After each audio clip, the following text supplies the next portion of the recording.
Good evening. It's been labelled a once-in-a-lifetime show, a city-changing event witnessed and enjoyed by 1.4 million people.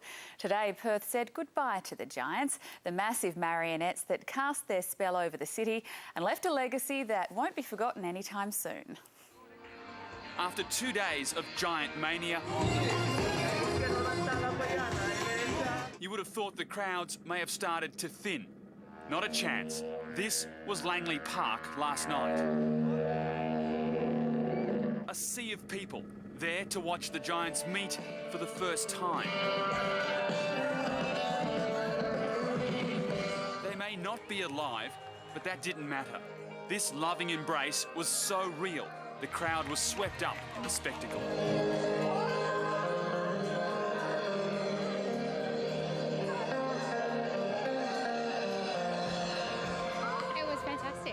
It's an amazing thing to see something so beautiful. There is emotion here. Everybody's come to see something that's pretty special in the world. The little girl and her giant uncle spent the night in each other's arms. A peaceful end to what was a big day for both of them. Amazing. Best show I've seen. By morning, Langley Park was packed again. Some took to the skies to avoid the crush. Everyone was there to watch the conclusion to the Giants' magical journey through Perth.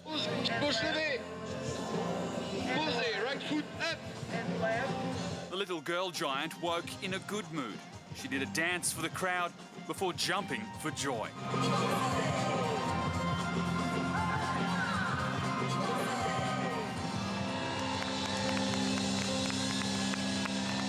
Both she and her uncle, the diver, then stood to attention during a moving tribute to the Anzacs. Then it was off for their final walk together. A lap around Langley Park, a street show like no other. One Perth is not likely to see again. Beautiful. It's amazing how the cities come together and just embrace the art of it all. It's fantastic. This family comes from the same town in France where the giants were made.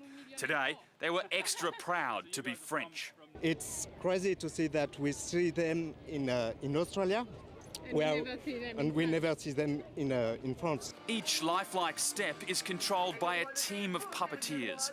To move one of the diver's giant legs requires two men to hold onto a rope and jump off a platform. A well-rehearsed routine that's repeated over and over.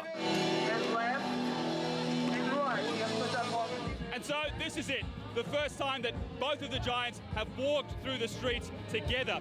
Perth's biggest ever public event, and this is turning out to be a fitting climax to this wonderful experience. The crowds lined Riverside Drive as the giants made their final steps towards the barge that would carry them away from the city. Carefully loaded onto the deck, they sailed down the Swan River, a flotilla of boats shadowing their trip towards Fremantle. Not since Australia's defence of the America's Cup has this been seen in Perth. The Narrows Bridge proved a perfect spot to say goodbye to the giant diver and his little niece. A city-changing street show seen by 1.4 million people since Friday. A giant success story that may never be repeated on these shores.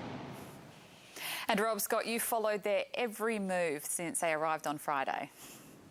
I sure did, Sam, and what a show it's been. It cost $5.4 million to bring those giants to Perth for the 3 days they were here. Expensive, yes, but for all those who came down to see them in person, it was well worth it. And with so many people in the city at one time, our public transport system was put under immense pressure. But as the Lord Mayor, Lisa Scafidi, said today, she thinks we handled things as well as can be expected. She spoke to Alexis Donkin. It wasn't just the giants who put on a show over 3 days. We did too, 1.4 million of us. Of course, with record crowds came record pressure on our roads and public transport system. Over the weekend alone, 500,000 people used buses and trains. It was an hour-long wait to board a train at Leederville at peak times. We're on a pilgrimage. That's what it feels like. It was just quite busy on the bus, but it was okay. It's part of it, isn't it, girls?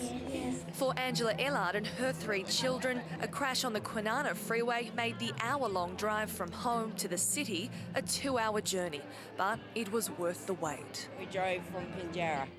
Oh wow, so it was a big drive for you to come down today. Yeah. How long was it? Were there a lot of cars on the road? Was it pretty busy? Yeah, there was an accident as well, so yeah. The numbers are in, and this has officially been the biggest street festival ever in Perth's history.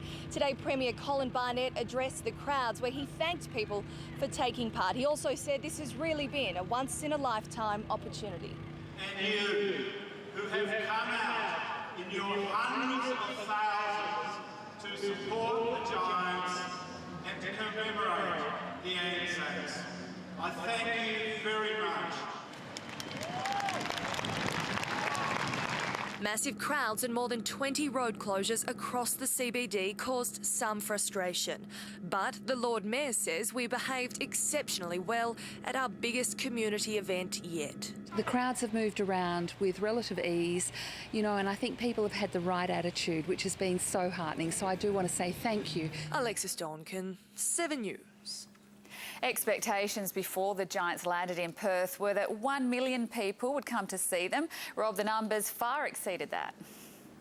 Yes, they did, Sam. And if you can judge success by the number of people who came to see an event, then without a doubt, this was an absolute triumph. Official figures put the crowd attendance at 1.4 million. That is a staggering statistic when you hear the population of WA is just 2.5 million. So effectively, more than half of all West Australians came down to see the Giants since they arrived in the city on Friday. And while the buses and trains did struggle to cope at times, it really didn't matter. The crowds were captivated, and I think it's fair to say for all those people who missed out, they may just be regretting